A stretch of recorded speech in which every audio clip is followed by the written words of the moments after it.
La vérité est probablement entre ces deux extrêmes, une école sans technologie et des examens qui devraient être remis en question parce que Google aurait la réponse.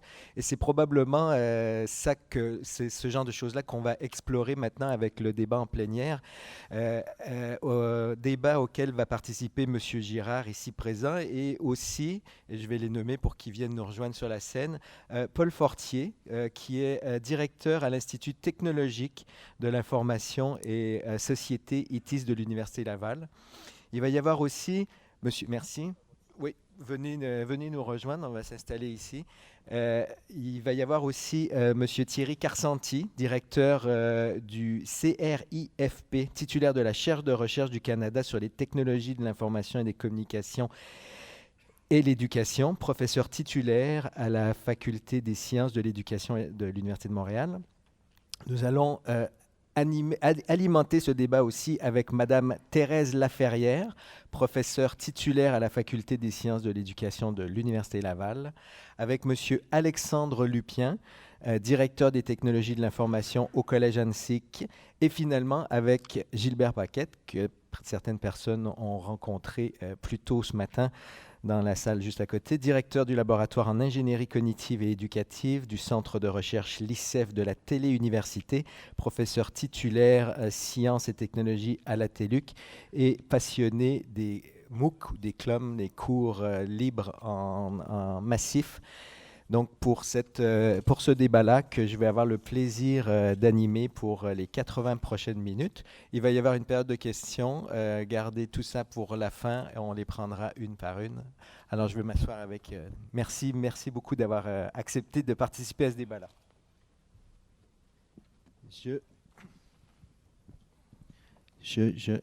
Ça marche. Je vais me décaler un peu pour pouvoir vous voir tous, comme ça. Et je commencerai avec une première question que je vais vous poser à tous, la même. Commencer par M. Paquette en vous demandant quels sont aujourd'hui, s'il y en a, des freins à la transformation du milieu scolaire pour l'adapter à la nouvelle réalité numérique. Il y en a tellement que c'est difficile de choisir. Je dis il y en a tellement parce que j'écoutais la conférence de M. Girard tout à l'heure et ça me rappelait un manifeste qu'on avait fait dans les années 70 qui allait à peu près dans le même sens et c'était avant l'arrivée du numérique. L'impression qu'on a, c'est qu'il y a des changements depuis, évidemment, mais ce pas des changements qui vont dans le sens de la responsabilisation des enseignants, de l'adaptation aux besoins des étudiants. Et il y a énormément de freins. Je me rappelle avoir fait une activité de recherche où on arrivait pour introduire le simple usage de progiciels comme outil de résolution de problèmes dans les écoles. Et ce n'était pas permis par les programmes, parce que les programmes, dans le temps, j'espère que ça a évolué un peu, je connais moins le niveau primaire, secondaire, j'espère que ça a évolué un peu, mais les programmes étaient évidemment fournis par le ministère, il ne fallait pas en déroger, il y avait l'examen au bout, et il fallait préparer les étudiants pour l'examen.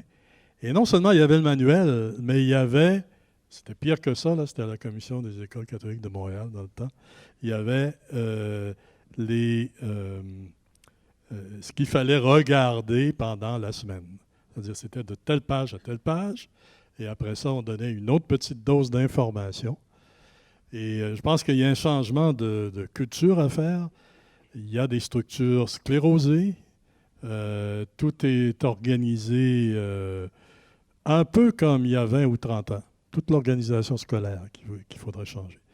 Et c'est à travers ça, il y a des enseignants qui se définissent comme agents de changement. Il faut leur donner notre plus grande admiration parce que c'est pas facile. Ils doivent survivre dans un environnement hostile, c'est ça? Voilà. Monsieur Lupien, je vous pose également la question. Selon vous, quels sont les freins, s'il y en a, aux transformations dans le monde de l'éducation? Bien, comme directeur des TI, j'ose espérer que les directions TI ne sont pas des freins au changement et à l'implantation dans les TI, malgré une croyance qui pourrait être populaire où souvent, les directions TI ont l'étiquette d'être des empêcheurs ou des imposeurs de restrictions. Bref, ceux justement qui mettent ces freins-là. Mais à notre défense, il y a beaucoup de considérations qui nous incombent, à savoir la gestion des licences, différentes réglementations et politiques qui sont en place, le maintien et l'entretien des parcs informatiques et de l'infrastructure qui, souvent de fois, c'est énorme. C'est pas comparable à une installation unique que souvent certains enseignants peuvent comparer et dire « Regardez, j'ai telle et telle idée qu'ils ont testé sur un poste et ça fonctionne », mais c'est pas la même réalité lorsqu'on est en institution. Également, toute la sécurité et la gestion des TI. Il y a tellement de choses qui nous incombent et qui sont souvent pas prises en compte par les gens ou les enseignants qui arrivent avec des projets souvent novateurs qui finissent par être des freins. Par contre, on veut garder un esprit ouvert, d'ouverture, et on veut intégrer ces choses-là, mais il faut que les gens comprennent ce avec quoi nous devons travailler. Madame Laferrière. Moi, je vous dirais que de manière paradoxale, c'est l'écran qui fait écran.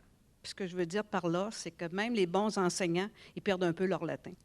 Il y a tellement de choses à dire du côté technologique. Il y a tellement de nouvelles technologies qui arrivent. D'année en année, les gens des récits peuvent en montrer une nouvelle aux enseignants qui sont intéressés. Que finalement, le bon enseignant pensé, puis je suis d'accord avec M. Girard là-dessus, c'est que la nouvelle technologie va amplifier le travail de l'enseignant, comme le travail de l'apprenant. Si ça va dans le bon sens, c'est correct, mais si c'est so-so, ça empire les choses. Alors, cette notion-là d'écran fond écran, je me souviens, on a fait une étude sur les tableaux numériques il y a une couple d'années, et puis on est allé auprès d'enseignants freinet.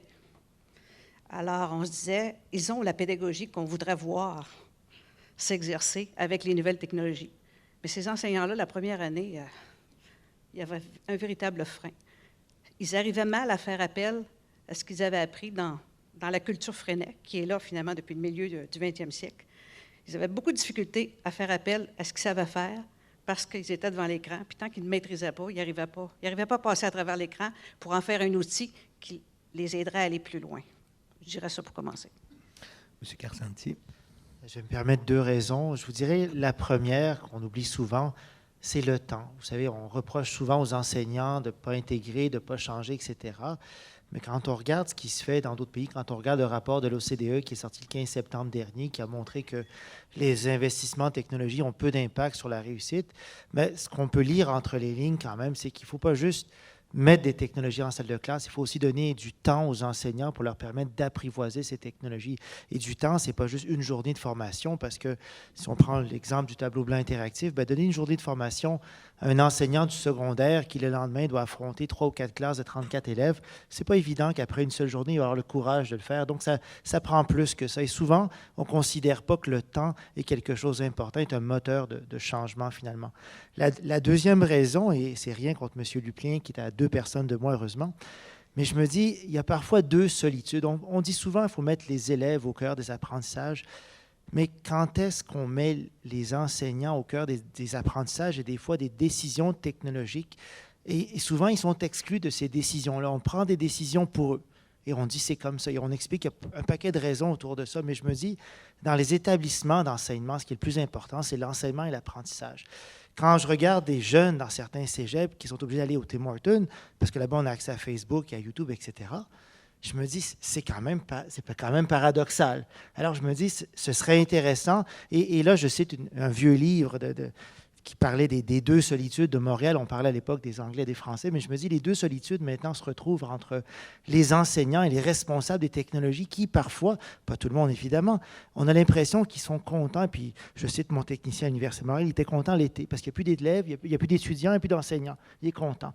Mais c'est peut-être pas exactement ce qu'on devrait entendre.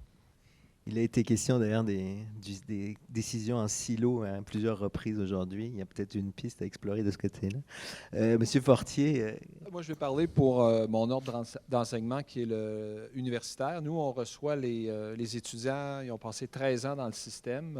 S'ils ont été exposés à certaines technologies, c'est bien, mais ils ont aussi probablement eu 13 ans d'enseignement magistral. Donc, c'est difficile de changer les habitudes. Ça arrive parfois, par contre, qu'on commence à avoir l'impression que on n'en fait pas beaucoup à l'université. Ils ont eu des tableaux blancs puis toutes sortes de technologies. Puis à l'université, ils vont dans une classe de 200 avec le prof, avec le tableau, avec la craie en avant. On est encore comme ça à l'université beaucoup. On fait du PowerPoint aussi, il faut le dire. L'inertie aussi du côté des professeurs. Il faut dire qu'à l'université, le cégep, c'est moins vrai, mais l'université, il n'y a pas de cours de pédagogie universitaire. Ce qu'on engage, c'est des chercheurs. On a des chargés de cours aussi, mais c'est souvent des praticiens. Donc, on nous donne un petit cours de quelques heures de pédagogie pour les nouveaux professeurs. Puis après ça, ce qu'on fait, c'est qu'on enseigne comme on nous a enseigné. Donc, moi, je pense que c'est l'inertie dans le système qui fait qu'on n'a pas plus de technologie dans l'enseignement. Je vais un petit peu dans le même sens, c'est systémique. L'organisation, je vous dirais, de l'école québécoise. Là, on va quitter l'université pour aller vers le primaire, secondaire.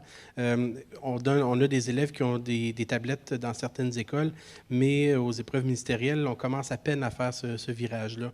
On a des élèves qui peuvent utiliser leur calculatrice, ou leur iPad ou peu importe pendant leur cours, mais pas aux examens ministériels. Donc, il manque un peu d'arrimage entre tous les intervenants. Ça, c'est premièrement. La question, c'était quelles sont les limites ou encore les freins, plutôt, pour reprendre vos termes. J'avais écrit un article de blog il y a 2-3 ans, quelque chose comme ça, puis je me trouvais vraiment fin parce que j'avais identifié 5 obstacles au changement. J'ai reçu un message, puis on m'a dit non, les directeurs aussi sont des obstacles au changement. Parce que là, l'enseignante me contait qu'elle enseignait en maternelle ou en première année, puis elle voulait faire un TBI plus bas, mais la commission scolaire avait refusé parce que ça prenait une hauteur si jamais le local change de vocation. Bon. Donc, 6. Puis en faisant des recherches, je me suis aperçu, en lisant un article de 2006, une recherche de Hu and Brush de l'Université Singapour, puis c'est un Américain puis un Singapourien, il y en a 123 obstacles au changement. Donc, il y a quand même, les freins sont là, et puis ils existent, puis moi, je pense qu'ils sont bien intégrés ou même des structures.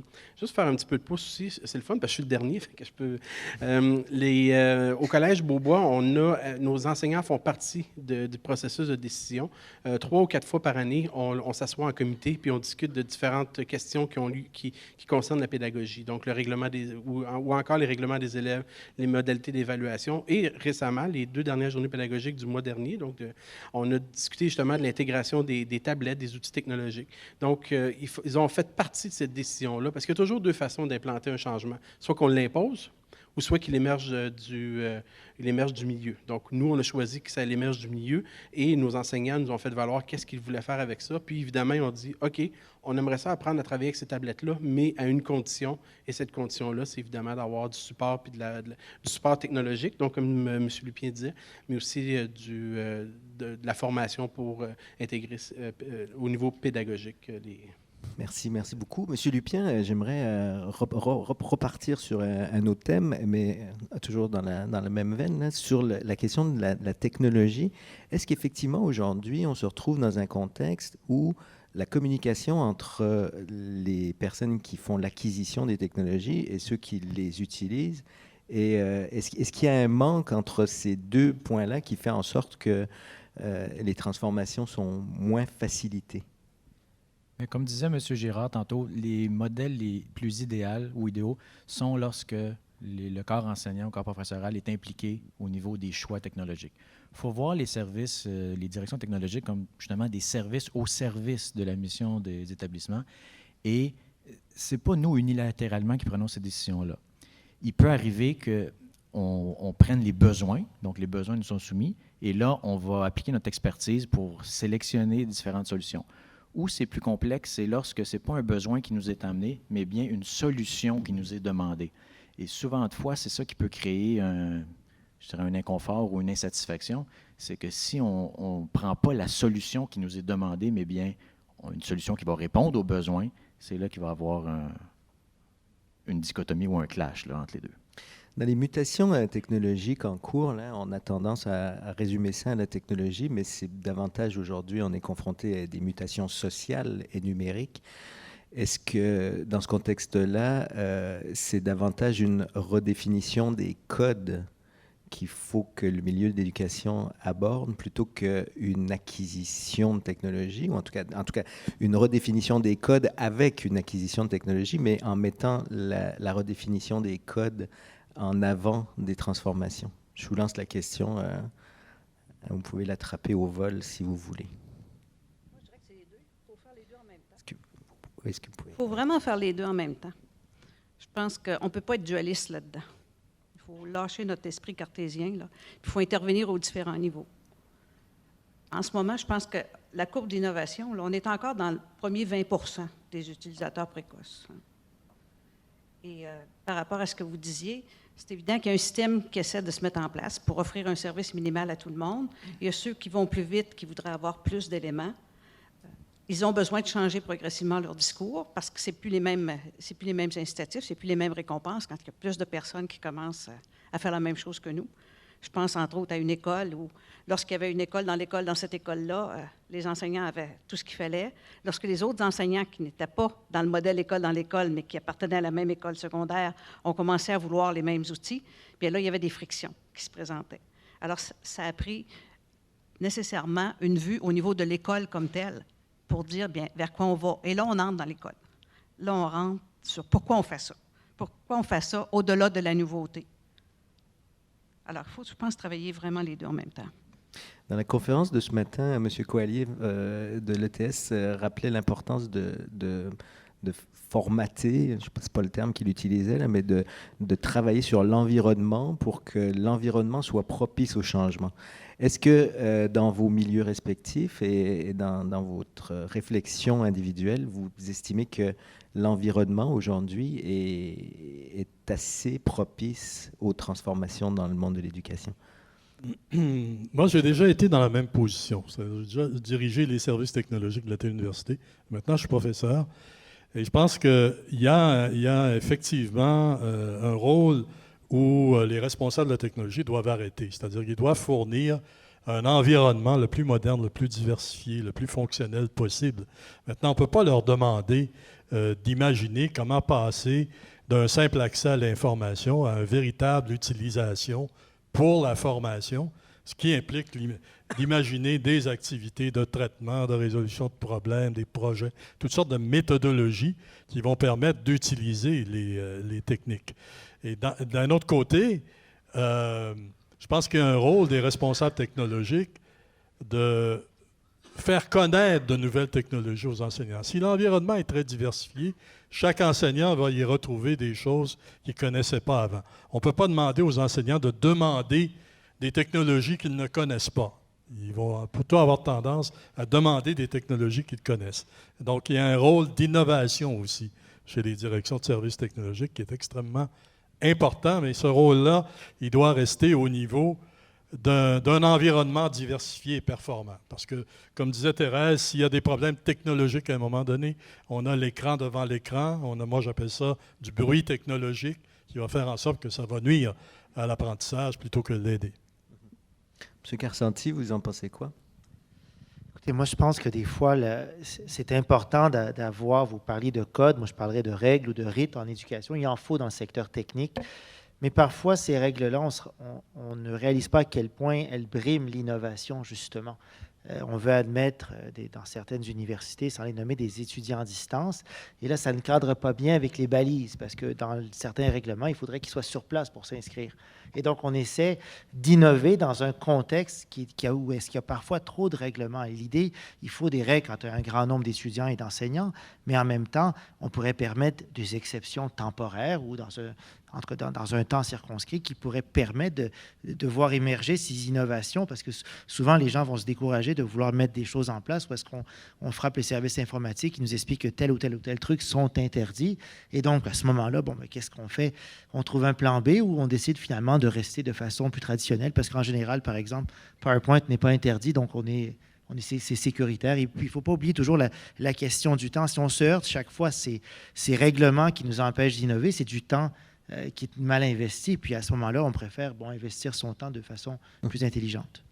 M. Girard, vous vouliez réagir aussi? Oui, je pense que c'est important de créer une culture de l'innovation au sein même de l'école. Cette culture de l'innovation-là, elle doit être, introduite probablement par la direction, mais aussi par des enseignants qui participent à différents colloques, comme celui auquel on participe présentement, qui vont chercher de l'information à l'extérieur, qui la ramènent dans leur milieu, qui l'amplifient, qui la distribuent, qui la multiplient, pour permettre justement de contaminer positivement les collègues.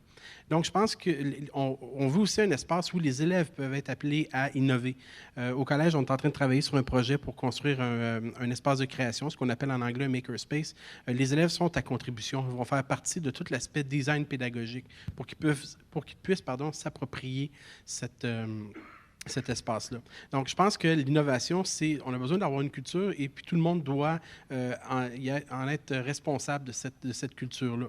Dernière chose, avant de vous céder la parole, ce qui est important également, c'est le travail soit des conseillers pédagogiques ou encore introduire l'aspect de mentorat dans les pratiques enseignantes ou les pratiques même en direction. Donc, qu'on puisse avoir accès à des mentors qui vont... Je sais que ça coûte des sous, puis c'est difficile je sais que c'est un peu utopique peut-être dans le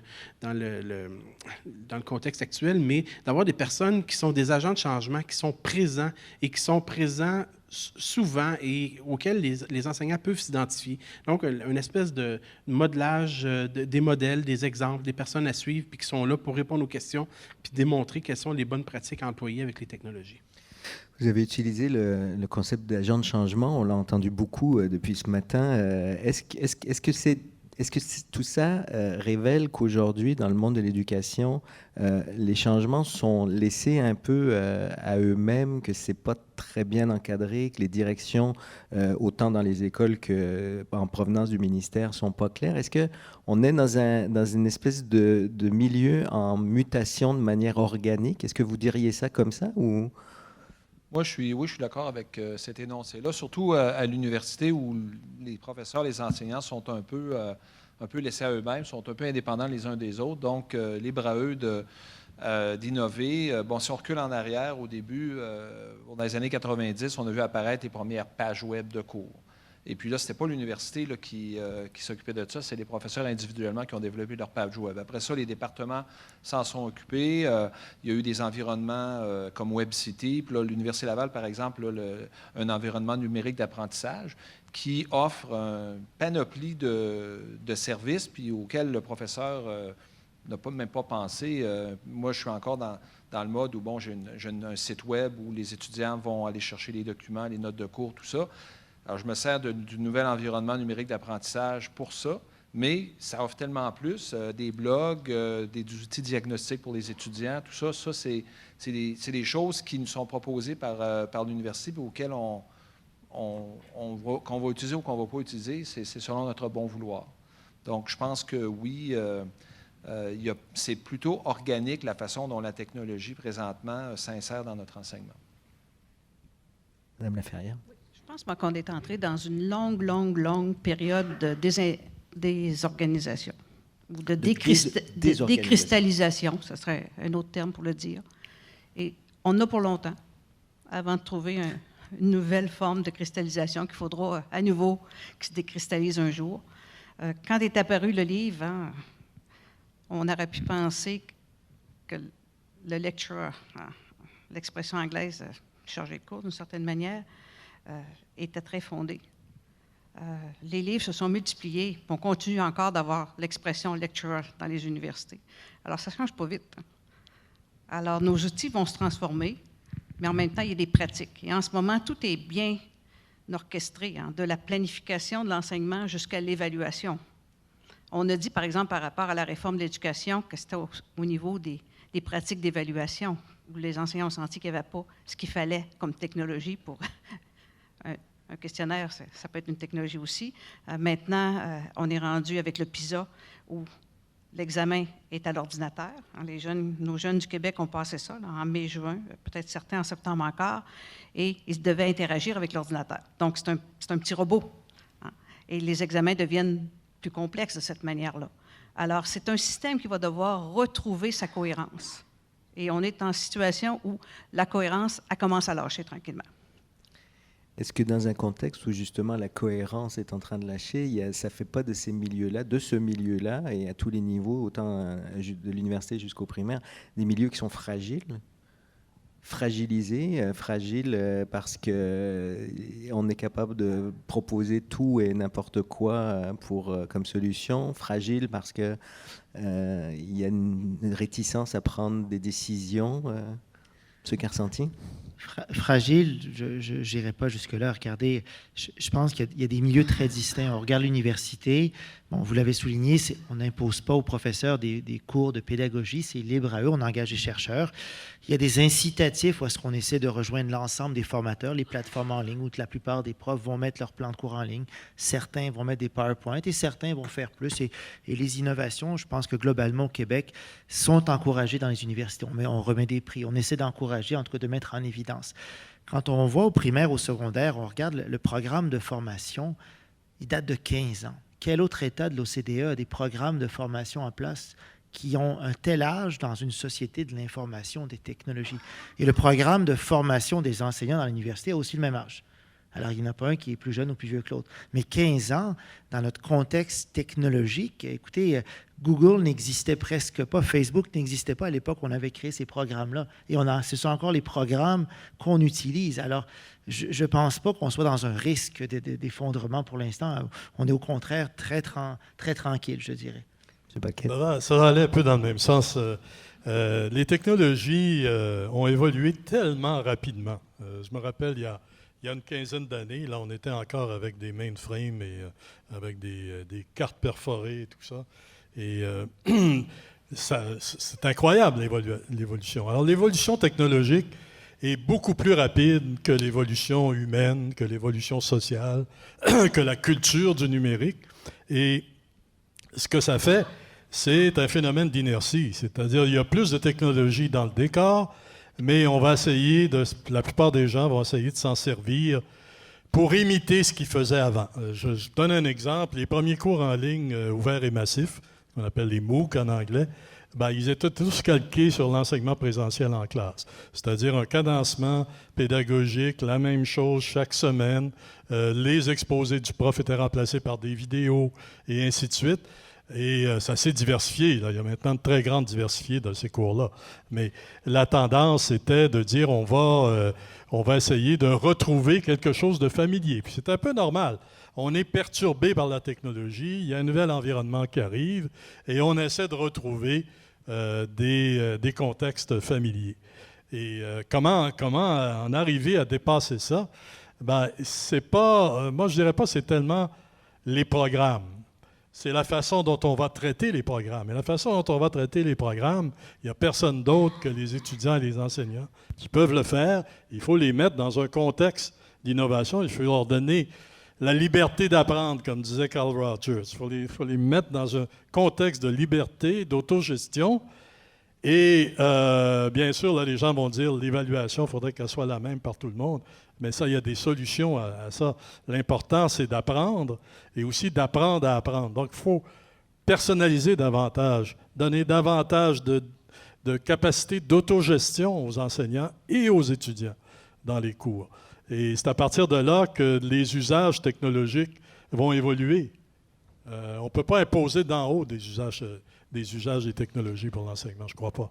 Est-ce que les transformations, vous parlez d'en haut, là, mais est-ce que ça ne va pas venir d'en bas? M. Girard faisait référence à sa fille de 2 ans et demi sur l'iPad. Les enfants, la clientèle aujourd'hui, si on peut la nommer ainsi, les élèves, en fait, dans les milieux scolaires, arrivent avec des compétences que la génération d'avant n'avait pas, arrivent avec des besoins, des envies, des préoccupations, des obsessions même que la génération d'avant n'avait pas. Je ne sais pas, Minecraft, si vous connaissez ça, mais toute une génération qui est obsédée par ce jeu de construction dématérialisé et qui est d'ailleurs utilisé dans le milieu scolaire. Est-ce que justement, ces nouveaux besoins qui émergent du bas, donc des enfants, est en train de transformer vos pratiques? Encore très, très peu. Encore très peu, parce que finalement, c'est l'enfant qui s'adapte à l'enseignant. Mais ce qu'on voit monter, c'est de plus en plus de problèmes de discipline de classe, ce qu'on appelle la discipline de classe, qui sont dus peut-être à l'inattention, etc. Les professeurs se plaignent que les élèves sont... On en parlait tout à l'heure, et M. Girard y référait. Ça va éventuellement peut-être progresser dans le sens que vous dites, Mais pour le moment, c'est un peu le contraire qu'on voit se produire. Mais des problèmes de gestion de classe, on va en voir de plus en plus, je pense. Et il va falloir composer avec. On ne peut pas juste sortir l'élève de la classe. Mais pour le moment, les solutions ne sont pas inclusives de technologies et de ressources numériques qui pourraient aider la chose. Et en ce moment, il y a comme une règle qui s'applique à l'école. Peut-être c'est dans nos cours universitaires qu'on favorise ça. Hein. Tout le monde fait la même chose en même temps. Alors, à partir de ce moment-là, c'est difficile de commencer. C'est très différent à la maternelle. À la maternelle, il y a déjà des systèmes de rotation qu'on aurait tout intérêt à adopter davantage au niveau du primaire. On le fait dans certaines classes, mais une minorité de classes seulement. Et même chose au niveau du secondaire, c'est là peut-être où c'est le plus rigide. Et ça continue. Dans des classes de 30 au niveau du cégep, aussi, on est la même situation, tout le monde fait la même chose en même temps. Donc, c'est une technologie qui permet à tout le monde de faire la même chose encore, qui se perpétue. Et c'est une brisure là qui nous importerait d'avoir. Est-ce que c'est justement pas en concentrant les regards sur les problèmes que vous venez de mentionner, qu'on va être capable de transformer les choses? Un petit peu, vous savez, la COP 21, là, on parle d'environnement et on dit depuis quelques jours que des décisions vont être prises parce que les problèmes liés au réchauffement climatique sont désormais plus apparents. Donc, quand on voit le problème, on s'active à trouver des solutions. Est-ce que dans le milieu de l'éducation, c'est un peu la même chose? On va s'activer à trouver des solutions parce que l'incohérence entre le besoin des élèves et ce qu'on leur donne est en train de générer des problèmes, M. Carcenti? Moi, je pense qu'il faut un peu des deux quand même. La résistance du milieu de l'éducation, même si on la critique beaucoup, elle a du bon parfois. On a suivi beaucoup d'écoles qui adoptaient des tablettes. Donner une tablette à un jeune de 13 ans, il ne va pas se mettre à apprendre les mathématiques tout seul. Il va aller sur les réseaux sociaux puis il veut jouer à des jeux. Et si on le laissait comme ça faire longtemps, c'est ce qu'il voudrait faire, pas mal, même dans les meilleures écoles. Alors, la résistance de l'enseignant, moi, je pense qu'elle peut avoir du bien des fois. Quand on regarde, par contre, l'évolution de ce qui se passe au secondaire notamment, on voit qu'il y a une responsabilisation qui se crée. Donc, ces problèmes de gestion de classe qui sont omniprésents parce que Facebook, une notification, prend beaucoup plus d'ampleur que les petits papiers qui prenaient plus de temps à se circuler en salle de classe. Mais on voit une responsabilisation qui s'installe chez les jeunes. Et ça fait en sorte qu'on recevra à l'université, au cégep, des jeunes qui auront été responsabilisés. On a vu en septembre certains cégeps au Québec qui ont interdit les technologies en salle de classe. Pourquoi? C'est parce que ces jeunes qui ont été privés au secondaire, ils arrivent là, ils ont tous les droits maintenant. Ils étaient sur Facebook, les professeurs, ils ont mis un haut là, ils ont dit ça suffit, on voudrait autre chose. Donc, la résistance a du bon, mais je pense qu'il faut, en tout cas, il y a un peu des deux. M. Lupien? Je vais faire un peu de pouce sur l'intervention de M. Paquette sur la façon dont les technologies sont arrivées, qui sont pour répliquer un peu ce qui était fait avant. Je pense que c'est important que lorsqu'on amène la technologie, ce n'est pas seulement la technologie qui doit être amenée, mais la façon de s'en servir. Je prends l'exemple chez nous, on a mis en place une classe d'apprentissage actif qui vient vraiment changer le paradigme. C'est vraiment des tables rondes avec chaque table qui a un projecteur. Et là, l'enseignant, un peu comme disait M. Girard dans sa présentation, l'enseignant devient un coach ou un guide. Puis, on voit vraiment des bénéfices importants sur la réussite des étudiants, sur la motivation, puis simplement d'être motivé pour ces jeunes-là, de participer dans ce changement-là, vient améliorer leur réussite scolaire, c'est indéniable. M. Girard? Vous parlez de problèmes. Je pense que si on travaille sur les problèmes, on travaille justement en aval. Il faut qu'on travaille en amont. Il faut éviter ces problèmes-là. Puis le problème qu'on a actuellement, c'est dû au fait que le milieu de l'éducation n'a pas su s'adapter aux réalités des jeunes. Ce qui fait qu'actuellement, on a un décalage. Comme tantôt, je parlais de fracture.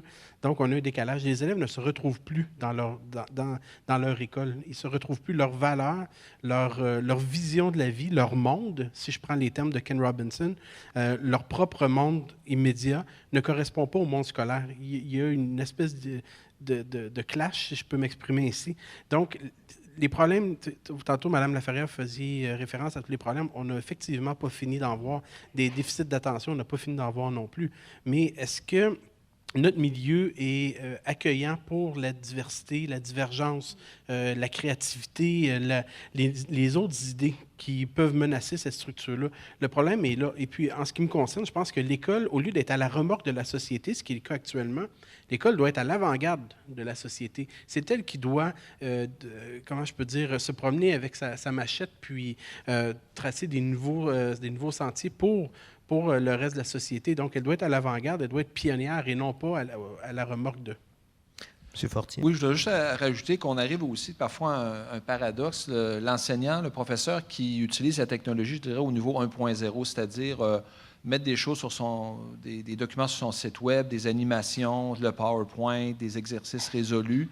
L'étudiant est capable d'aller chercher beaucoup d'informations. Puis comme nous, les étudiants qu'on a, c'est quand même des adultes très autonomes. On se demande des fois entre collègues, on dit « je sers à quoi ?» Parce que même on s'aperçoit que surtout dans des cours plus avancés, le taux d'absentéisme est assez élevé. Parce que les étudiants, ils disent « j'ai pas besoin d'aller au cours. Si c'est pour entendre le prof répéter son PowerPoint, contextualiser un petit peu, raconter des blagues ou des histoires autour de la matière, mais dans le fond, toute l'information est dans le manuel, est sur le PowerPoint, est dans les exercices. Donc, puis quand les étudiants commencent à évaluer leur gestion de temps, puis ils disent, ce matin, le mercredi matin, je ne vais pas au cours parce que je travaille sur mon projet. Donc, on constate que le rôle du professeur là, doit changer. Si le professeur il continue à donner des cours magistraux avec du PowerPoint, même en faisant de belles animations, l'étudiant, s'il a toute l'information, il va dire, je n'ai pas besoin d'aller écouter le professeur répéter son PowerPoint.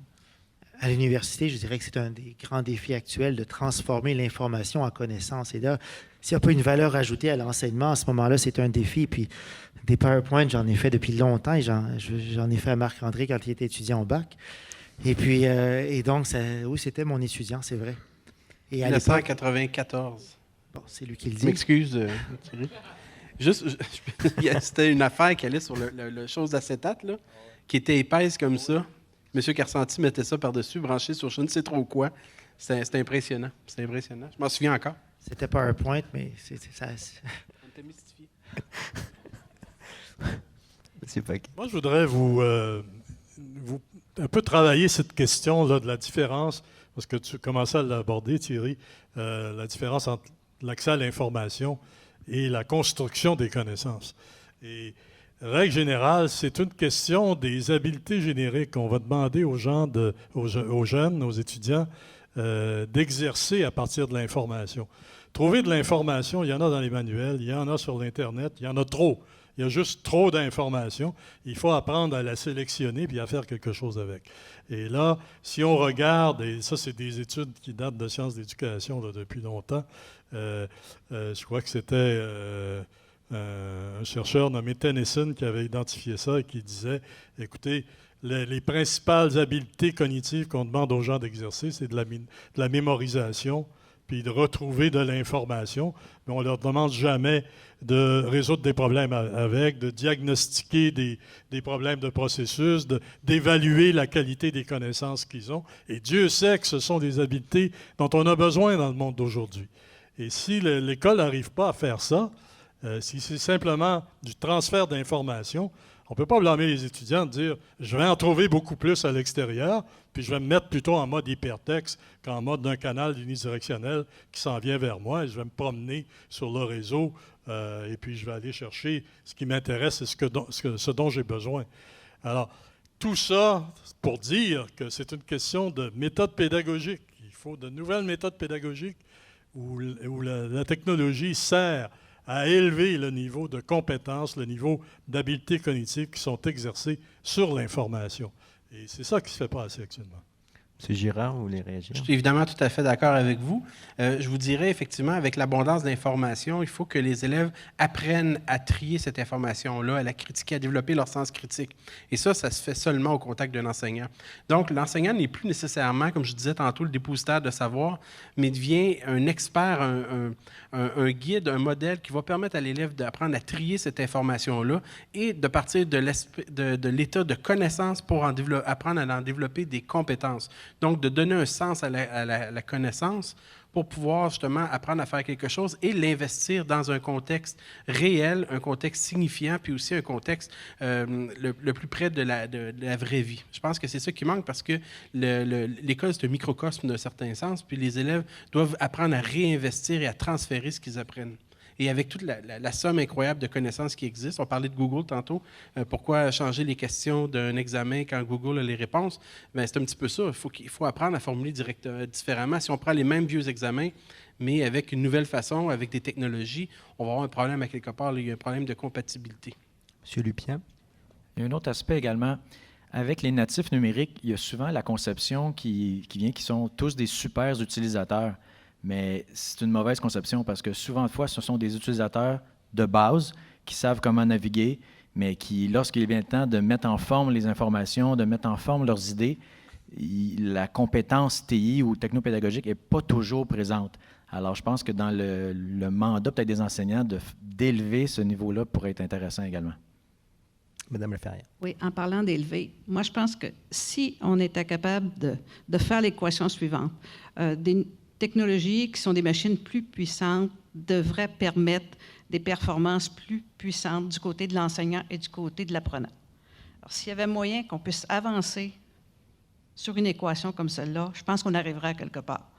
Parce que si finalement on sert juste des nouvelles technologies dans le mode transmissif habituel, on peut le faire d'une manière très distribuée aujourd'hui. Ce n'est pas nécessaire qu'un cours soit offert dans telle université à un moment X, quoi que ce soit.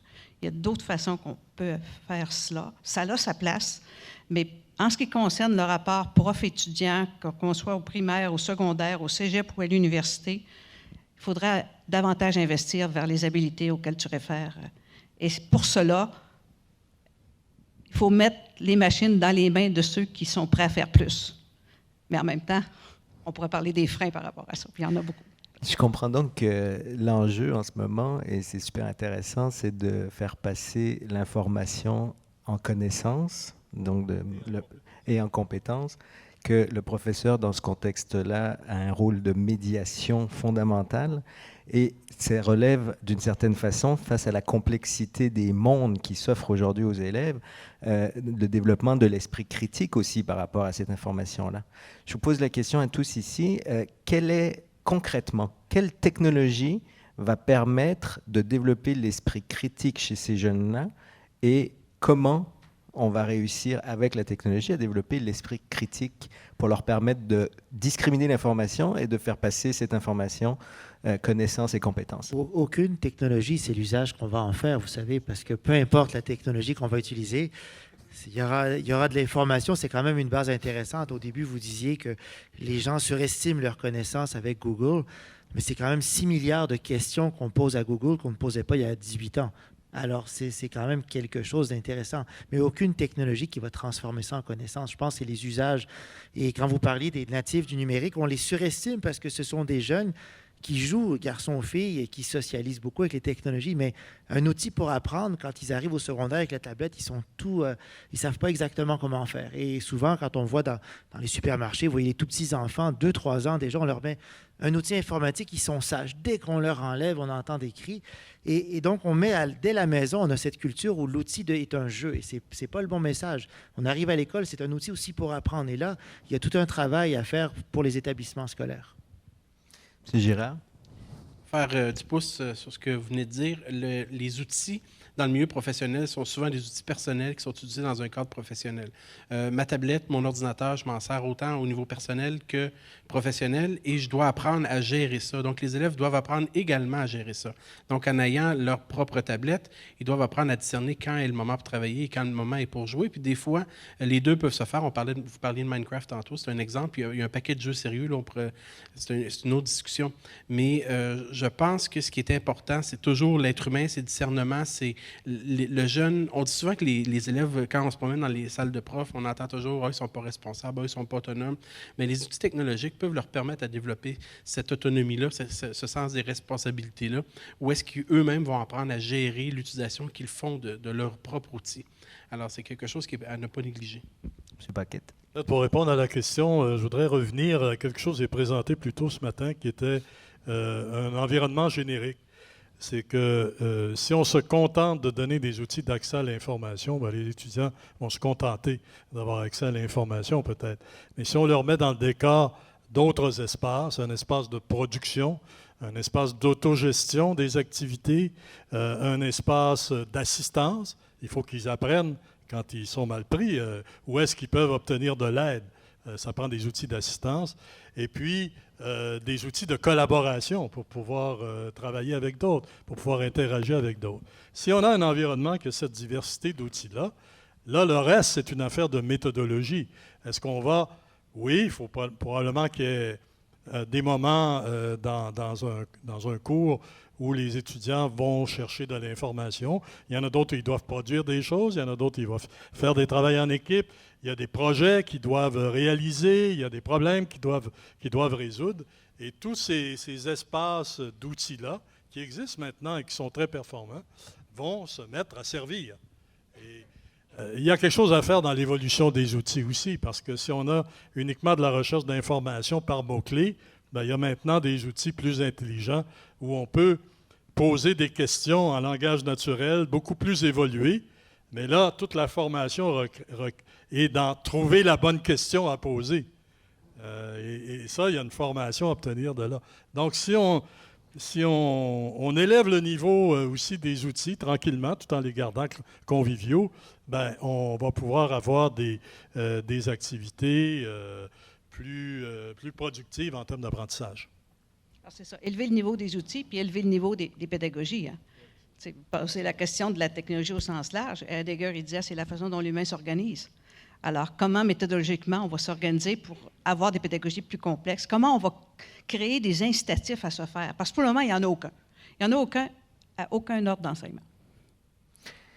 Est-ce que ça introduit ma prochaine question? Est-ce que justement, au regard des besoins, des nouveaux besoins, la formation des maîtres, la formation des enseignants est adaptée aujourd'hui? Moi, je dis tout le temps, là, parce que je me sens concernée, là. Moi, je dis tout le temps, la courbe d'innovation de Rogers, elle vaut au niveau des profs d'université tout autant, incluant les profs de sciences de l'éducation. Donc, on est dans les utilisateurs précoces présentement à tous les ordres d'enseignement. Donc, ce qu'un dit est un petit peu mis en contradiction avec ce que quelqu'un d'autre dit, ou c'est pratique. Et là, c'est une question d'éduquer à la pensée critique de l'étudiant. Mais on ne peut pas juste se rabattre là-dessus. Mais pour le moment, c'est ça. La courbe d'innovation, elle joue à tous les ordres. Moi, je vais vous dire, si la formation des enseignants est faite de façon traditionnelle, bien, ils vont avoir tendance à enseigner comme on leur enseignait. D'ailleurs, c'était déjà dans le rapport parent, ça, il y a très longtemps, là. On disait il faut améliorer la formation des maîtres pour utiliser des méthodes pédagogiques innovatrices si on veut qu'ils en utilisent dans leur classe. Alors, ça ne se fait pas beaucoup parce que vous regardez les programmes de formation des enseignants de nos universités. Je me rappelle, il y avait eu une étude juste sur le plan des technologies. C'était dans les sciences de l'éducation, donc où se trouvent les programmes de formation des maîtres, qu'on utilisait le moins les technologies dans le temps. Ça s'est amélioré depuis ce temps-là. Mais sur le plan méthodologique aussi, alors, tous les cours sont segmentés, là. Vous avez un cours de méthode, un cours... tous les cours sont séparés et très souvent donnés de façon magistrale.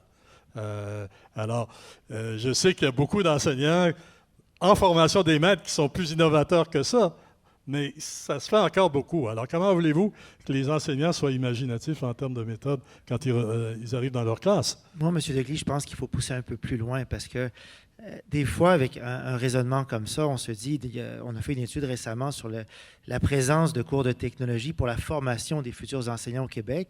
Au Québec, actuellement, on forme des enseignants qui n'ont jamais suivi de cours de technologie. Et ce n'est pas parce que leur prof de didactique des maths ou du français utilise PowerPoint que par miracle, on va se transformer en un champion de l'enseignement des technologies à des jeunes. Alors, il y a l'innovation chez les profs qui enseignent à l'université en formation des maîtres, oui, mais le contenu de ces cours de technologie, mais plusieurs sortent en formation des maîtres selon les programmes, ça varie. Futur prof de français dans plusieurs universités, aucun cours de technologie. On a suivi des cours de français, de littérature, de plein de choses, mais je me dis, ne serait-ce qu'un cours dans un bac de 4 ans, ça pourrait valoir la peine. Au-delà de l'innovation individuelle des profs qu'ils rencontrent en littérature ou autre, il me semble qu'il y a quand même un objet d'apprentissage et on sera bientôt en 2016, ce serait peut-être pas un luxe. Mais quand vous dites des cours de technologie, est-ce que ce n'est pas plutôt des cours de code numérique? Parce que je regarde, moi, les gens qui ont 23, 25 ans aujourd'hui, là, ont une compréhension du monde différente de la mienne parce qu'ils font une construction de leur réalité qui passe par d'autres codes. Et ça, peu importe la technologie, qu'il soit avec un ordinateur portable que j'utilise quotidiennement ou avec une tablette, ils ont une construction de la réalité différente parce qu'ils passent par d'autres codes. Donc, est-ce que ce n'est pas plutôt un cours non pas pour apprendre à maîtriser une technologie, mais à comprendre les codes narratifs qui viennent avec cette technologie-là. Moi, je ne pense pas que ce soit nécessaire d'avoir un code pour maîtriser les outils, mais ne serait-ce qu'un code pour savoir comment amener des élèves à les utiliser pour apprendre, dont pourraient faire partie certains des éléments que vous mentionnez aussi pour apprendre les différents codes auxquels certaines personnes sont exposées ou avec lesquels certaines personnes réfléchissent. Mais c'est pas, je pense qu'on devrait largement dépasser la maîtrise des outils en formation des maîtres, mais plutôt comment amener un futur enseignant de mathématiques à apprendre à des jeunes comment utiliser les outils pour mieux apprendre les mathématiques, comment utiliser les outils pour mieux apprendre à écrire en français et non pas apprendre la maîtrise de Word ou de PowerPoint. Pour moi, ça n'a même plus sa place en formation des maîtres. Mais c'est ce qu'on retrouve souvent, malheureusement encore. C'est Girard. Oui, et puis c'est exactement ça. C'est un cours d'intégration des technologies au-delà du cours de codage, si on peut dire dans ce sens-là, ou un cours de technologie. Puis aussi un cours qui permet d'explorer différentes technologies qui peuvent permettre à faciliter cet apprentissage-là, sans avoir un cours ou des cours, je pense, plutôt, là, avec des technologies particulières, parce qu'on sait que les technologies changent tellement rapidement qu'une année, on va parler de Prezi, puis l'année d'après, Prezi va être dépassé, on va parler d'autre chose. Mais au-delà de la formation des maîtres, moi, j'aimerais ça faire formation des maîtres version 2, la formation continue qui est importante également. La formation des maîtres, c'est une chose. Je suis très mal placé pour juger là, des programmes. Je veux dire, j'ai terminé mon bac en enseignement il y a longtemps, 16 ans, 17 ans.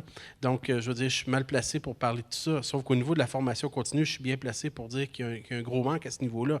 Et ça, je ne pense pas nécessairement que c'est de la faute aux universités, bien même au contraire, parce que moi, je trouve, selon mon opinion, les universités essaient de se modeler le plus possible aux réalités des enseignants, aux réalités professionnelles de ces enseignants-là. Mais la formation continue pour un enseignant, c'est plus que l'université. C'est, comme j'expliquais tantôt, c'est Twitter, c'est des MOOC qu'on parlait, c'est des rencontres, c'est des colloques, des conférences, c'est d'assister à différents événements. Donc, aller chercher de l'information là où elle est. Madame Laferrière. Là où on a essayé de mettre les cours de technologie séparés, on a fini par les remettre avec les cours de didactique. Hein.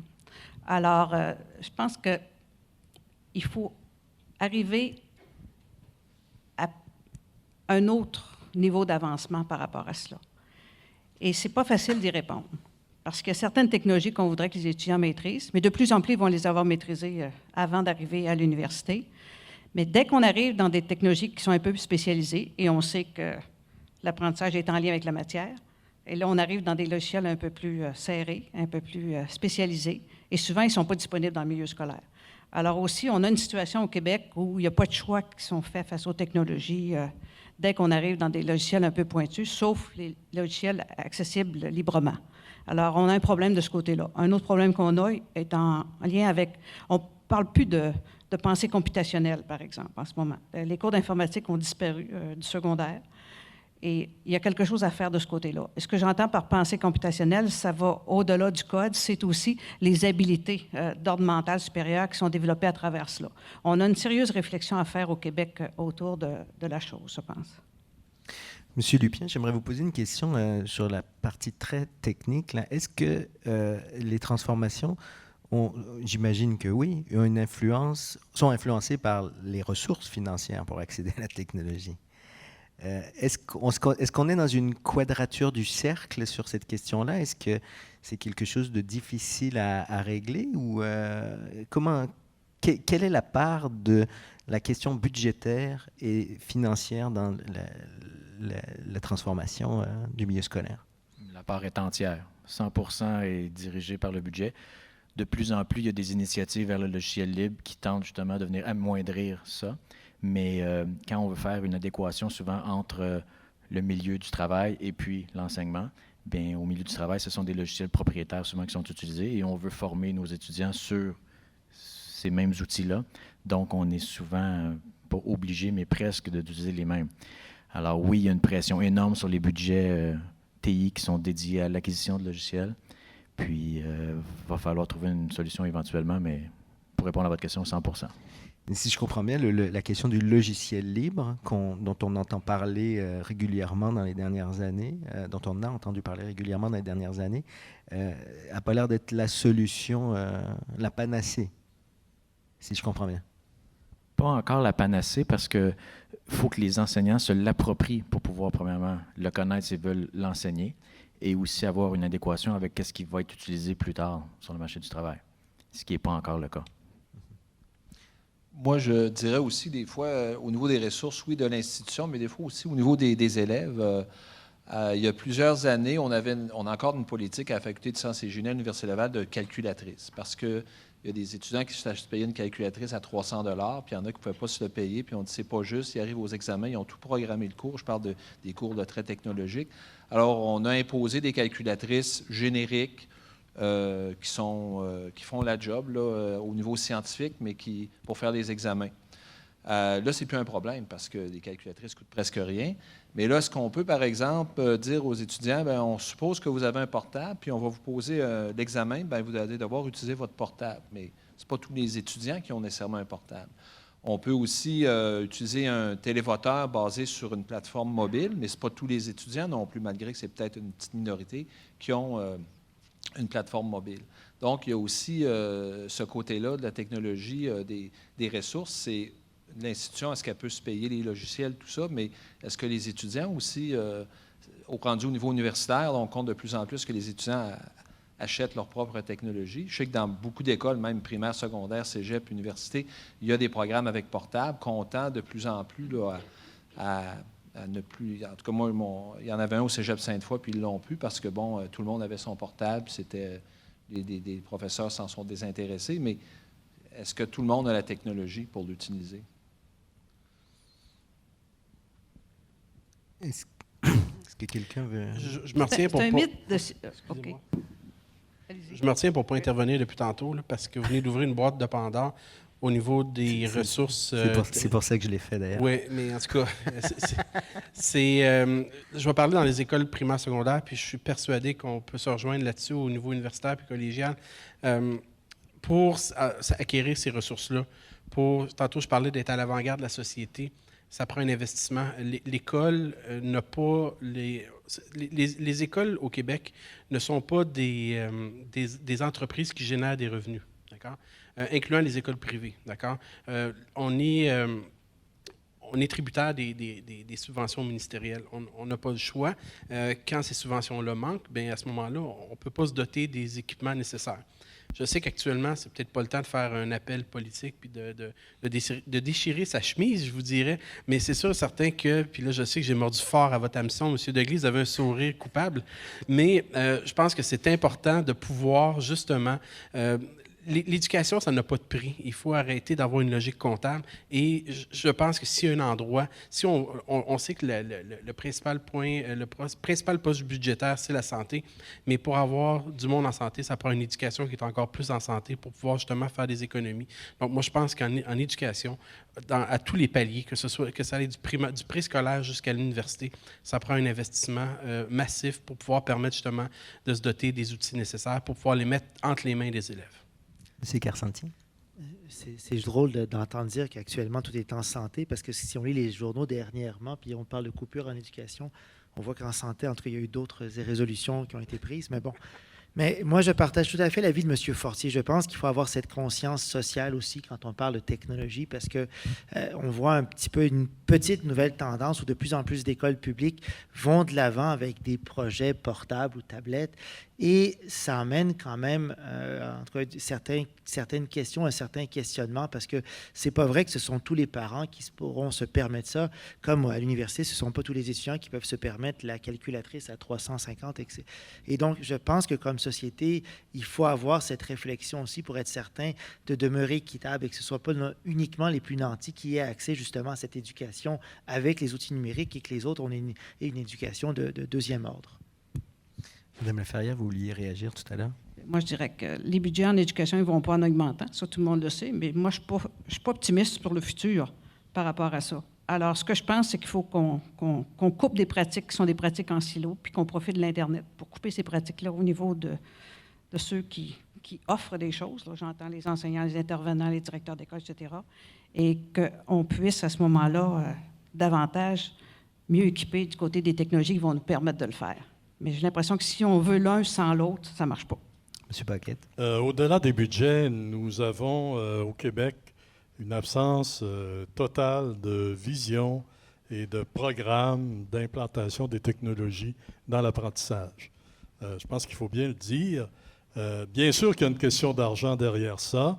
Quand vous avez un gouvernement fédéral qui coupe les transferts en éducation aux provinces, ça a fait un trou de 300 millions dans le temps, là, dans les budgets des universités, qui oriente les transferts qui restent vers la recherche. J'en fais de la recherche, mais c'est au détriment des fonds de fonctionnement généraux des universités. Il y a eu beaucoup de postes d'enseignants qui ont été coupés, je ne me rappelle plus combien, là, récemment. Et le gouvernement provincial en rajoute.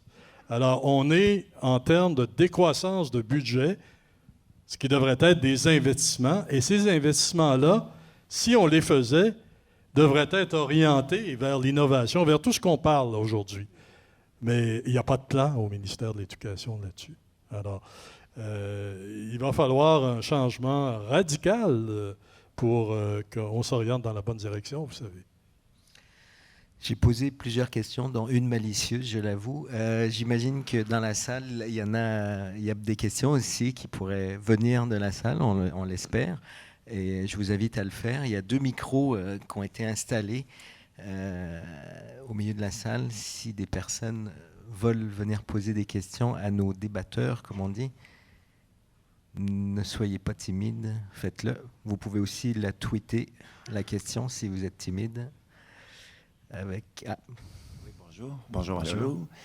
Martin Léger du Collège de Maisonneuve. Justement, moi, ce qui m'interpelle beaucoup, ce que M. Lupien disait, c'est comment je pourrais dire, la frontière entre les professeurs et tout ce qui est direction des TI. Moi, ce que je constate souvent, c'est que souvent, il va y avoir des professeurs qui vont arriver avec des idées vraiment novatrices, puis tout ça, on parle de logiciels libres, puis tout ça, que je suis prêt à chapeauter, puis tout ça aussi, sauf que on se rend compte très vite qu'il y a beaucoup de projets qui partent, qui s'envolent, puis là, à un certain point, les profs, par manque de temps, désintérêt ou peu importe, ça s'affaisse. Puis tout ça, comment on peut faire pour, avec les contraintes budgétaires, etc., comment on peut faire pour maintenir un milieu collaboratif entre les structures, justement, moi je dirais les structures un peu silos des différentes directions et, dans le fond, tout le corps professoral. Donc, c'est un peu... Qui veut répondre? Bien, ça revient à ce que Thérèse disait tantôt. Ça prend une synergie entre tous les intervenants du milieu de l'éducation, tant les directions TI, les enseignants, les directeurs pédagogiques. Tout ce monde-là doit travailler ensemble. Et si vous avez des exemples qui naissent mais qui n'aboutissent pas, c'est très concret. Mais je pense qu'il faut vraiment que dans chaque école, il y ait une situation avec un comité ou un groupe TI qui va travailler à mettre sur pied et aussi travailler la pérennité des choses, parce que c'est vrai qu'on voit souvent des choses éphémères qui arrivent et puis qui repartent qu'on ne voit plus, mais il faut poursuivre. J'ajouterais, l'innovation, ça se planifie. Alors, c'est pas une idée tout simplement comme ça, je vais faire ça. Et puis, je me souviens, j'ai un prof qui était venu me voir, qui dit, je vais essayer la classe inversée, qui avait été à un colloque qui est arrivé... la fin de semaine d'après, dit je reviens ma classe complètement à l'envers. Et puis, à partir de maintenant, c'est comme ça fonctionne. J'ai dit, t'as marre, là, on va se jaser un petit peu. Là. Les élèves ne sont pas prêts. Au niveau de nos ressources, on n'est pas prêts, on n'est pas prêts. Dis-moi ce que tu as besoin. Fait que c'est de forcer à l'enseignant à cheminer pour qu'il puisse prendre connaissance de sa propre démarche pédagogique pour pouvoir, justement, comme je disais, ça se planifie. Donc, c'est prendre la peine de s'asseoir ensemble, de discuter et puis de s'assurer que de baisser ce nombre de fausses balles-là, si on parle en termes de baseball, là, on vise le coup-circuit, bien, il faut s'assurer qu'on frappe la bonne balle. J'aime pas le baseball en passant, je ne sais pas du tout pourquoi je parle de ça. Monsieur Carsanti. Au début, je l'ai dit, la collaboration entre les deux est importante. Et puis bon, d'après votre commentaire, j'imagine que vous êtes du secteur des technologies. Mais je me dis, là, vous sembliez parler de ces professeurs qui ont de bonnes idées, on les aide et puis là, ça tombe à l'eau. Une certaine imputabilité, mais pas juste du côté des profs, du côté du secteur des TI aussi, parce que il y a certaines salles de classe d'apprentissage actif, pas à votre cégep, mais dans d'autres cégeps, peu utilisées. Et le coût de ces salles-là, on n'est pas loin de 100 000 $. Alors, je me dis, c'est la même chose. Ce n'est pas juste les profs qui devraient être imputables, mais je pense que travailler en collaboration avec une certaine imputabilité pour être certain que les choix qu'on fasse, ben, on s'investit, on réfléchit, comme tu le dis aussi. Et en même temps, on sait qu'on est imputable aussi. Alors, ça nous amène des fois peut-être à reculer sur certaines envies qu'on avait et dans d'autres contextes, aller de l'avant parce qu'on est convaincu, mais pas tout seul, avec d'autres. Madame Un Laferrière. petit mot de rien. Quand on parle de mise en œuvre de projets, parce que souvent c'est ce que ça implique, c'est une personne qui convainc une autre personne, puis ça part. Il y a une autre phase qui s'appelle le monitoring, à savoir il faudrait peut-être que ces projets-là soient inscrits à quelque part dans l'établissement, dans l'institution, et qu'on mette un monitoring en place pour la suite. Parce que le problème de mise en œuvre n'est pas celui qui va survenir par la suite. Et si on veut que l'investissement rapporte, bien, je pense que la fonction de monitoring, il faut commencer à l'inscrire dans notre planification. Quand vous dites monitoring, est-ce que ça comprend aussi l'évaluation des résultats? Parce qu'une des grandes critiques qu'on entend en ce moment dans les projets qui sont menés dans le milieu scolaire, c'est est-ce que ça amène quelque chose de positif? Et si oui, est-on capable de le démontrer? Oui, mais là, il faut faire attention avec l'évaluation. Hein. Quand on fait de l'innovation, c'est pas juste de faire une évaluation puis de dire ça marche pas ou ça marche. Hein. L'idée, c'est de cueillir des données, renvoyer ça à ceux qui font le projet, réinvestir et améliorer. Hein. Ça s'appelle le design participatif ou ainsi de suite. Hein. Il faut y aller d'une manière itérative. Parce que c'est pas vrai que l'innovation, on va la voir comme ça. Donc, des formules d'évaluation qui permettent de renforcer la capacité. Éventuellement, il faudrait souhaiter que ça rapporte. Par contre, là où on fait erreur des fois, c'est que certains projets d'innovation, on espère voir des résultats rapidement. Je vous donne pour exemple la commission scolaire en Amérique du Nord qui a le plus diminué son taux de décrochage scolaire. La commission scolaire Eastern Townships, ils étaient à 42 %, ils sont passés à 19 % environ. Ils ont mis des ordinateurs portables entre les mains des élèves, ils ont formé les enseignants, donc ce n'est pas juste la technologie, il y a eu un ensemble de facteurs. Mais après 3 ans, il n'y avait aucun résultat chez eux. Pas de changement majeur au niveau de la réussite. Il a fallu attendre plus que 3 ans. Donc, ça a pris du temps avant de s'enraciner le changement. Donc, des résultats à court terme non plus, ce n'est pas possible. Mais ils ont quand même évalué ce qui se passait. Ils ont tenté de se réajuster. Et après 3 ans, bon, finalement, ça a pris 10 ans pour qu'ils tombent à 19 % de décrochage scolaire. Certains diront que c'est beaucoup, mais dans leur contexte socio-économique et géographique, c'est quand même tout un exploit, moi, je pense aussi. Mais c'est un des seuls, et on n'a pas beaucoup recopié ce qui s'est passé chez eux, malheureusement, moi, je dirais. Et quand on regarde le rapport de l'OCDE, ce que ça nous dit, c'est que tous les États qui investissent beaucoup, aucun impact sur la réussite. C'est même contraire dans certains de leurs résultats qu'ils ont présentés dans leur rapport. Est-ce que c'est parce que l'information ne circule pas à l'extérieur de son propre silo? L'information ne circule pas, ou il y a peut-être un manque d'intérêt pour de telles informations, ou je ne sais pas trop. Mais la culture de l'évaluation, moi, je pense qu'elle est importante. Quand on investit des millions dans certaines initiatives en éducation, il faut suivre ça, puis il faut voir éventuellement est-ce que ça a un impact qui soit qualitatif ou quantitatif. Mais si on n'arrive même pas à suivre ces investissements, je me dis, il y a peut-être une erreur quelque part qu'on fait. Est-ce que ça prendrait un tableau de bord qui tient compte, qui exposerait en temps réel de tous les projets d'innovation dans tous les milieux scolaires au Québec, peu importe la commission scolaire, un petit peu comme on fait pour... On revient un petit peu à cette idée, je disais tantôt qu'il n'y a pas de stratégie d'innovation au niveau du ministère de l'Éducation. Il faudrait qu'il y en ait une. Mais pour en avoir une, il faut y mettre les moyens, évidemment. C'est tout un processus là, qu'il s'agit d'élaborer, qui va bien sûr dans le monitoring, l'aide aux innovateurs, la méthode d'évaluation, le réinvestissement des résultats dans le milieu. Il faudrait qu'il y ait une telle stratégie au niveau de notre ministère de l'Éducation, puis qu'ensuite que les différentes institutions s'en donnent une localement aussi, qui est branchée sur cette stratégie-là. Mais on espère que ça va jaillir spontanément là, de la part des enseignants. Et comme on le disait tantôt, les enseignants sont face à un ensemble de contraintes, à un milieu relativement hostile à l'innovation.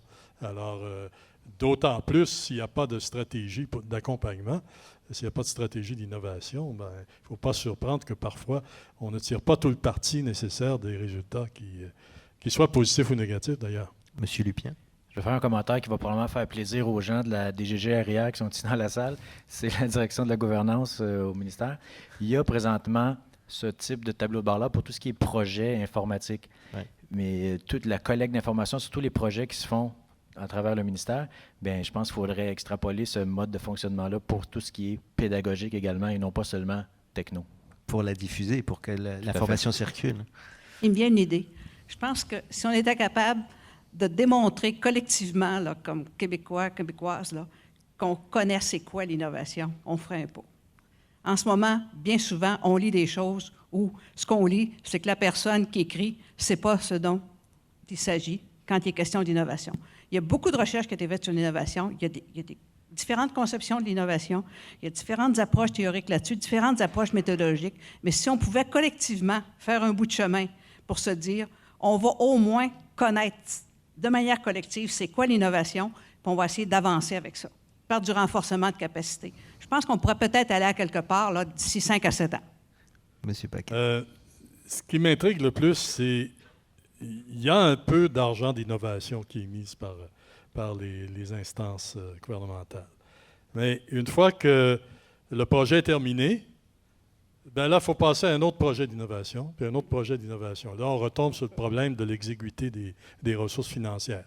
Et puis, lorsqu'un projet d'innovation a été évalué, bien là, il faut passer au déploiement après.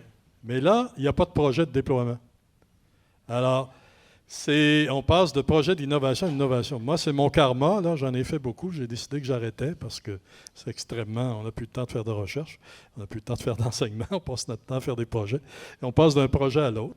Et puis, quand on est chanceux, quand on saute d'un projet à l'autre, et puis quand les deux, il y a trop de temps, bien là, vous perdez votre équipe, vous perdez vos innovateurs, c'est à recommencer avec d'autres. Et puis, il n'y a jamais l'étape suivante qui est le déploiement, l'implantation dans les structures. Là. Je veux dire, ça, il n'y a pas de fonds pour ça nulle part, à mon avis. Monsieur Girard? Je me ferai peut-être pas des amis, mais je vais le dire quand même. Je suis venu en métro, donc mon véhicule est en sécurité. Tantôt, on parle de décristallisation, de la phase de décristallisation. C'est vous qui l'avez dit, Mme Laferrière. On parle de cohérence, on parle d'un peu de flou, où on en est, même à la limite de chaos entre la phase de cristallisation et la phase de décristallisation qui va reprendre à un moment donné. On parle d'innovation, on parle de besoin de mettre en valeur des pratiques enseignantes. Est-ce que le temps ne serait pas venu d'instaurer un ordre professionnel des enseignants, par exemple? Est-ce que ça ne serait pas... On est toujours en train d'attendre après le ministère de l'Éducation, après le gouvernement du Québec. Le ministère de l'Éducation a plusieurs chapeaux au niveau du droit d'enseignement, au niveau des programmes, au niveau quand je dis ministère de l'Éducation, je mets le gouvernement aussi, là, au niveau de la loi. Est-ce qu'il n'y aurait pas possibilité de créer un ordre par les enseignants, pour les enseignants, qui aurait cette responsabilité-là? J'ai enseigné 4 ans en Ontario, où est-ce qu'il y a des initiatives qui sont mises de l'avant pour justement valoriser le travail des enseignants dans différents milieux. Donc, c'est une question comme ça que je lance. J'aimerais ça penser que ceux qui promeuvent cet ordre d'enseignement, mais je vous exclus, là, M. Girard, c'est vraiment des gens qui oseraient embrasser les technologies numériques et les ressources numériques pour faire quelque chose d'autre avec. J'en doute un peu, c'est ça. Ouais. Merci. Est-ce qu'il y aurait une autre question en provenance de la salle? Dernière question. Comme je disais, si vous êtes trop timide, vous pouvez l'envoyer sur Twitter avec le mot-clic colloque risque 2015. Moi, alors je vais poser la dernière question qui assez simple. Il y a quelques années de ça, un président, je pense, de Stanford University disait que l'avenir de l'éducation ne se passera plus à l'intérieur des murs des institutions scolaires. Qu'est-ce que vous pensez de cette déclaration-là? Est-ce que l'avenir de l'éducation, est-ce que l'éducation à l'âge du numérique fait disparaître les écoles, leurs murs et leurs cours de récréation bétonnés? Non, c'est dedans puis dehors. Il faut que ça passe de l'un à l'autre facilement. Je dirais que c'est pas juste les murs qu'il faut enlever, c'est le plafond, la toiture.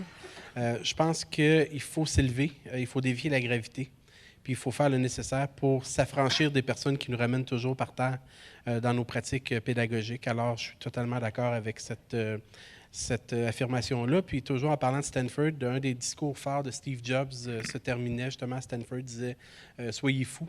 Soyez insatiables. Donc, je pense qu'en éducation, c'est ce qu'il faut. On manque d'ambition, on manque d'envergure en éducation. Et puis, je crois que la meilleure façon, c'est de rayonner bien à l'extérieur de nos murs et donner la chance aux élèves, eux aussi, de rayonner. Monsieur Fortier?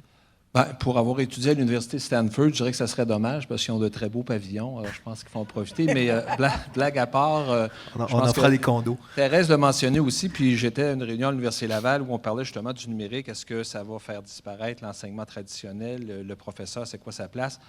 Il y en a un qui a fait la même remarque. Les livres sont arrivés, puis les universités ne sont pas vidées, là. Je veux dire, l'information était là dans les bibliothèques. Maintenant, l'information est là sur l'Internet. C'est plus facile, mais le rôle va changer. Puis je pense que peut-être qu'il va y avoir plus de choses à l'extérieur, mais je pense que l'enseignement à l'intérieur des murs universitaires ou des murs scolaires du cégep, école secondaire, ça va continuer aussi. M. Paquette, vous vouliez... Ce que je voulais dire, c'est qu'on va trouver de plus en plus l'information à l'extérieur. Il faudrait que la formation se fasse dans les institutions et qu'elle se fasse pas nécessairement dans 4 murs. Parce que maintenant, sur les réseaux, c'est incroyable les fonds qu'on dépense dans la brique encore aujourd'hui, parce que toutes les universités sont en compétition les unes contre les autres. Pourquoi? Parce qu'elles ont besoin d'argent, donc elles ont besoin d'attirer des étudiants. Et on trouve toujours le même cycle de problèmes. Le danger, c'est que les étudiants du numérique aient l'impression qu'ils se forment plus à l'extérieur qu'à l'école, alors que tout ce qu'ils font, c'est de rechercher de l'information. M. Lupien. Je pense que c'est souhaitable et c'est éventuellement envisageable, mais il va falloir qu'on se dissocie là, de la période cours, qui est le fondement de toute l'éducation au Québec, sur quoi le financement est basé, sur quoi les enseignants sont attitrés. Il va falloir qu'on se dissocie de ce modèle-là si on veut s'ouvrir à d'autres horizons. C'est essentiel, je pense. M. Carcentier. Vous aviez un ancien recteur à l'Université Laval qui avait dit qu'il faut trouver un juste équilibre. Il avait dit ça en 98, ça fait déjà très longtemps. Et je pense que c'est toujours d'actualité. Ce qu'on remarque de plus en plus, c'est que oui, l'apprentissage mobile est en plein essor aux États-Unis. On tente d'être en contact avec les étudiants en tout temps, et puis avec un appareil qu'ils ont sur eux en temps réel. Mais je pense qu'il faut encore regarder cet équilibre entre qu'est-ce qu'on peut faire de bien entre les murs et le toit aussi, et aussi en même temps, est-ce qu'on peut faire à l'extérieur et à distance? Et actuellement, je pense qu'il y a un déséquilibre. On fait plus de choses entre 4 murs avec un toit que ce qu'on peut faire à distance avec de bien, en tout cas. Donc, l'apprentissage mobile, pour moi, c'est quelque chose qui est vraiment important, qui serait vraiment important d'explorer pour le Québec à très court terme. Merci beaucoup. En abordant ce débat il y a quelques minutes plus tôt, on s'attendait à ce que ce soit effectivement l'exploration d'un territoire complexe. C'est ce qu'on a fait ensemble. On l'a davantage éclairé. Et ça, je pense que c'est le début de la résolution ou de la façon d'appréhender cette complexité-là.